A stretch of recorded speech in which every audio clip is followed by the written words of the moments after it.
Well, hello everyone. We are so excited. Today we are talking about something that makes most entrepreneurs break out into a cold sweat. We're talking about selling your business. And before you tune out, just hear us out for a second. What's up? What's up? Let's do this thing. All right, here we go. So most founders treat their business literally like it's their baby, and they built it from nothing. They sacrifice sleep, relationships, weekends, probably their sanity. And their hairline. Yes, their hairline. And like I always say, he doesn't like when I say it, but I always say we're the ones that come in and tell you that your baby is ugly, but we do tell you how we can fix it, right? And so the idea of handing it over to someone else feels like betrayal. So this episode is for every entrepreneur that's ever thought about selling and they don't know where to start. So we're breaking it down step by step. And no matter what they say, by far and large, without the leader in place, it's gonna go down if you don't do this right. Yeah, so first things first, we have to know your exit strategy and why are you even selling in the first place? And a lot of people, they get an offer and they don't even know what they want out of it or what they're gonna do after, you know? Yeah, and are you selling because you're burnt out or because you wanna go sit on the beach in Cabo, which is not a bad idea. It's a valid point if that's what you wanna do, but that's what we need to know. Yeah, or maybe you wanna go to the yacht on the Greece. All he talks about is literally, that's on his bucket list. I hear it every single day. He wants to go on a yacht in Greece. I don't know why. Maybe it's because I saw it on the TV. He did. He saw it on Below Deck. And I mean, they were in the Makos or whatever it was. I was like, I want to do that. But you know, seriously, are you selling because you want to take some chips off the table? Or are you doing it because you want to partner with somebody and do something a little bit bigger? You got to make sure you have that decision and make sure it's valid. Okay, so the first thing is, you need to know your why. Why are you selling? Because if you don't know why you're selling, buyers are gonna smell that confusion just like a cheap cologne. So you need to write it down, know your number, know your terms, and figure out, what do I wanna do after? One of my favorite stories is actually the guy who wanted to go on a sailboat. He wanted to live his life on a sailboat, and he lived in Denver, Colorado, and he just said, I'm gonna live the rest of my life on a sailboat. It's like he knew what he wanted. Yeah, and you know, and with that, EBITDA. EBITDA is one of the sexiest terms in all of finances. You need to know your EBITDA. Yeah, and it's not like, if you're not a nerd like me, I'm a math major, I have my degree in math, and I love these kind of terms, but EBITDA, if you've never heard of it, stands for earnings before interest, taxes, depreciation, and amortization. So basically, it's just your financial performance as a company. It strips out all the accounting noise. It basically says, here is the money that your business is actually generating. Think of it as your business's real cash flow. Right, and you can't know this kind of. You've got to know this exactly. And if you need help with it, we're happy to help you do that. We can help you figure out what that is, because you don't want to walk into a business meeting to sell the business. They're going to ask you that question and you're like, I'm not real sure, because then you don't actually know what you're selling and they don't know what they're buying. So you need to know that, and we can help you with it. Yeah, so you need to know what your EBITDA is, and you need to know what your multiple is. So what the multiple is basically multiplying it by a specific number. So you take your company's value and then you take that multiple, and that multiple changes based on your industry. So some might be 3x, some might be 5x. Yeah, and so, you know, when you're doing that, taking that EBITDA and then figuring out the multiple, you know, in some cases you have a 10x, 15x if it's a tech company. You could even, some of them I've seen up at 30. But when you're doing this, the traditional company might be 3 or 4x of that EBITDA. So if you have a $2 million business, you're gonna be looking at a 5x. That's a $10 million sale. So that's just a ballpark to help you gauge what you'd be selling.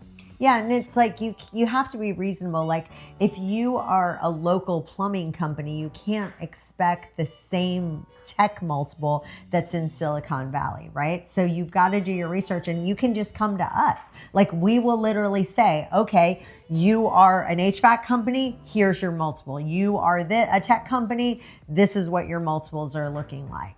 Yeah, and so here's something people skip. They go out there and they're gonna try and do it on their own. But what you wanna do first is you wanna go to an M&A broker, which is what we do. We are, for your mergers and your acquisitions, that's what M&A is. So don't try and sell it on your own. Don't go out there and put it on Craigslist for sale, profitable company, $10 million or best offer. you don't want to do that. That's not going to work for you. Yeah, or they say no ballers. No low ballers. Yeah, we that's want what they ballers, but say. maybe not low ballers. Yeah, like if you hear an ad and they say no low ballers, then you know you have somebody that is trying to do it on your end. Yeah. You need a professional. Yeah, so you need a professional. You need someone, because let's say you have a $100 million business and you have Cindy Seller out there and she's looking for Bobby the Billionaire. What we're going to do is we're going to connect those people because they don't know each other, and that's what we do in our space. You're running your industry, they're looking for something, we connect those people so you can have that deal. And then comes in Ryan and Chantel, the M&A brokers, right? And we're the one who facilitates the whole deal. We do the entire introduction.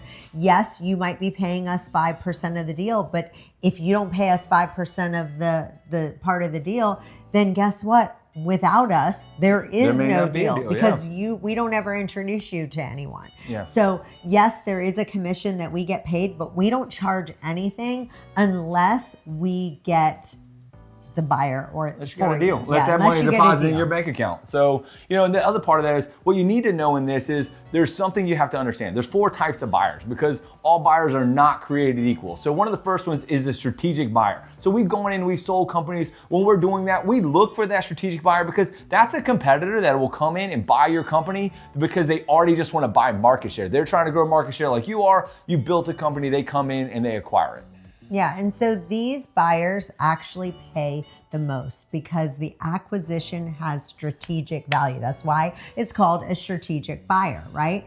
And so my favorite example of this is the story of Blinds.com. So Home Depot actually bought out Blinds.com. Blinds.com was the number 1 in their industry, but they didn't care about being number 1 in blinds. It was a strategic reason that they did it. The reason is because Home Depot said, Blinds.com has blinds are not easy. You got to measure them. You got to make sure it's the right size and make sure it's the inner or the outer blinds. So they figured out how to sell online, and Home Depot was like, they figured out the secret sauce of how to sell something online. We want to do the exact same thing. So that's what a strategic buyer is. Now, the second type is actually called a financial buyer. Think of private equity, right? These guys, all they care about is math. They're like me, math major. I love talking math. And they just want a return on the money. They want to buy you, optimize you, and sell you again for a profit. That's all they care about. Yep, that's right. The other one is the broke buyer, right? They don't have the money. They can't afford anything. You can almost talk to them. You ask them a certain amount of questions and you can sift through those guys. They're the guy who goes in, loves a Ferrari, wants to hear the engine purr, goes in and checks it out, but he can't afford to buy that. He more so needs a Ford Focus. Yeah, he's wasting time. And then the fourth one that's completely the most dangerous one, that's why you need a broker to help you to make sure that they are not the spy, right? This is your competitor that actually pretends to be a buyer just so they can have access to your P&L, your client list, all of your internal processes, your trade secrets. That's why you have to have NDAs. That's why you have to protect yourself. And that's why you need to see who these people are, because if not, they could be the spy that's checking you out only for one reason, and that's to learn your value propositions that you're giving. Yeah, and one important thing to know is before you go to market, you need to increase your value, right? So it's like selling a house. You wouldn't go in there and put it on the market when it's all messy and broke down. You put 50 grand in, clean it up so you can sell it for over $400,000 asking price. It's the same way with the business. We've got to get that stuff cleaned up and ready for the buyer. Yeah, and one of the things we can help you with before you go to the market is to make sure we make everything look as attractive as possible. We help we do a sim for you completely for free. We do, we clean up your P&Ls, make sure everything is looking really good. We first also try to see if there's anything we can do to increase your sales numbers. And we want to make sure that we're locking in long-term contracts with your best vendors and your best customers because they want predictability, right? And so let's say you only have left on one of your contracts, even if it's your best guy, you only have 2 months left on the contract. We'll say, hey, before we put it on the market, let's do another 3-year contract so that that business can look scalable and we can get a higher multiple because it's got so many contracts in place. Yeah, absolutely. You definitely want to get with your lawyer, get those contracts and orders. And it may sound basic, but this is the thing that when they come in and they do the schedules, they're going to look at all of these contracts and review this in the agreement, make sure that every single agreement for your company is in order. And if they find it a mess, then what's going to happen is they don't know what they're walking into. They don't know what else is a mess. So cleaning that up, it really helps them to do that, and it'll help you leverage to have a higher price versus them leveraging to get a lower price.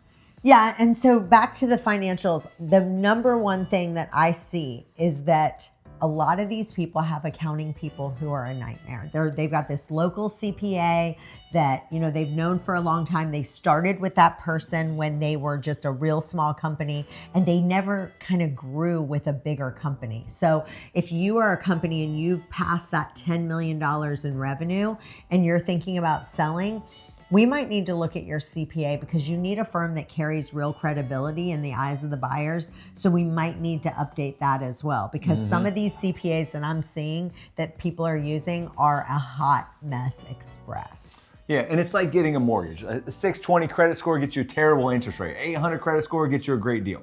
Audited financials from a reputable firm is going to help you get a large amount of money. So that's a huge thing. So that provides safety and security for the buyer coming in. It gives them that in a box of understanding for your financials. And that's a huge thing. No different than you would want if you were coming in to buy a business. Yeah, and one of the other things that we do is we create a really great presentation. We actually have 4 full-time videographers on staff. We create videos. We actually have a pitch deck that we can create for you, completely professional. We can help update your website to make sure it looks more professional. Like I said, we do a professional polished pitch deck for you. We want to make sure the narrative of where the company came from, where it's going, what you built, and then kind of just creating a story around that. And we do a really good job of selling that story to the next person. We're getting ready to do that with this new, we have a $30 million listing right now that we're doing, and we're creating that story. He created such a great vision, and now we're casting that vision to the next buyer. And we're doing a lot of that through video, which I'm excited about. Yeah, and she's amazing at it. And, you know, and on top of that, what else she's amazing at is when those offers start coming in, I'm kind of not as good at this, right? Like, because an offer comes in, I'm like, well, that seems like a decent offer, and I really look at the offer. What she does is go, no, what's it worth, and how can I get you more? So if you got an offer right now, don't just take the offer. Bring it over, let us look at it, and see if we can push up for more, because hiring a professional for the merger and acquisition is gonna protect you in getting the most amount, as well as setting up the warranties and reps and the things you have to do through the schedules to close out and make sure that you're taken care of in the long run. So there's a lot more to it than that LOI you may have. Yeah, I mean, negotiation is definitely our strength. My number one strength is She marketing. negotiates everything. I live with her. The second thing is negotiation. And, you know, it's not just about the purchase price, it's also the terms, right? Because one's cash, one's some money down. There's so many terms that you need to have.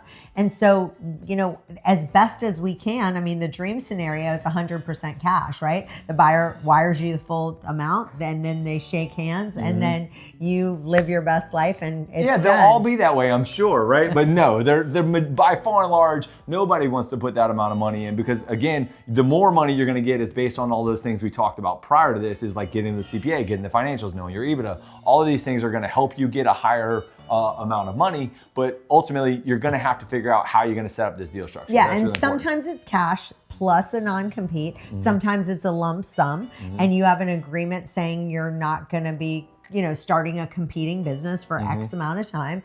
Sometimes there's cash plus stock options. Right. Maybe you do 50% now, 50%, 25% in a year. I mean, there's so many different places that you can do, or earnouts. Yeah, I mean, you could end up having an earnout where you get some cash up front, then you start working through it, and you work on it for 2 or 3 years. And really, that goes back to the top. When we asked you, we want to know why you're selling, because that matters. If you want to be on the yacht by this time next year, then you may not want to do an earnout. So we have to know that when we're structuring the deal, and that's an important factor. Like, for example, the guy we just listed a $30 million deal, and the guy literally said, like, I want to be part of this. Like, I'm good to work for the next 5 to 10 years. Yeah. I just want to cast the vision to someone else. I am getting older. I want to still stay in it, but maybe not to the extent that I'm in it now, but I still want to be part of it. And he's a great partner. So and that adds on another thing is that adds on to certain buyers have certain things they want. We have a lot of buyers, especially in private equity, that want someone that stays on to stay on running it. So if you want to stay on and run it, you take them chips off the table, you stay in running it, you have the earn out, and now you get some of the upside too. So there's a lot of different ways you can look at this